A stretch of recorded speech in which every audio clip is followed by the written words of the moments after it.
Yan po si Alan Lapitan. Yan mga loads anak. Yan. Ipapasan na po kami mga loads.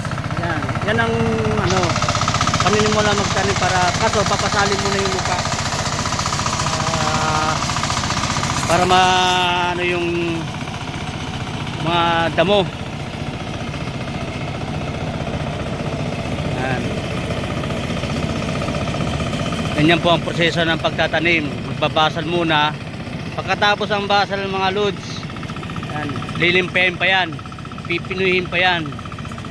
Pagkatapos nun, yun, pwede ka nang magsabog, magtanim ng palay. Yan, yung ibig sabihin yung maghagis ka ng mga punla. Yan. May hagi, yan.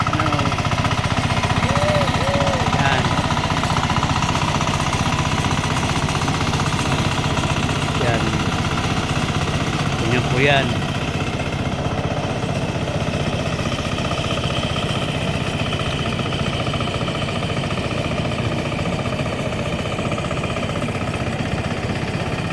Kaya ang pagtatanim talaga ng palay sa bukid talaga maraming proseso yan, daming pang gagawin, hindi yung basta-basta lang na kaya hindi madali rin sa bukid, sobrang hirap din.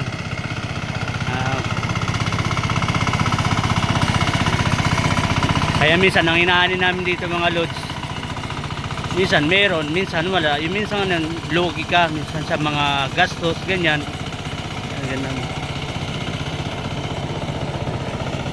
Kaya tambal lang mga loads na swertehan lang na kung makakani ka ng merong mga ilan pag may kita ka gano'n, minsan lugi talaga.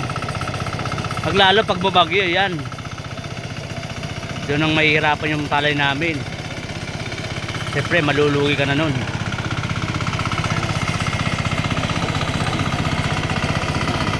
Yan, maraming ibon din mga lods. Ayan, dami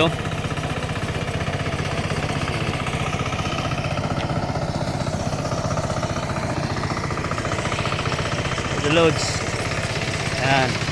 Ganito ang buhay sa sa probinsya. Dito sa Kamiling.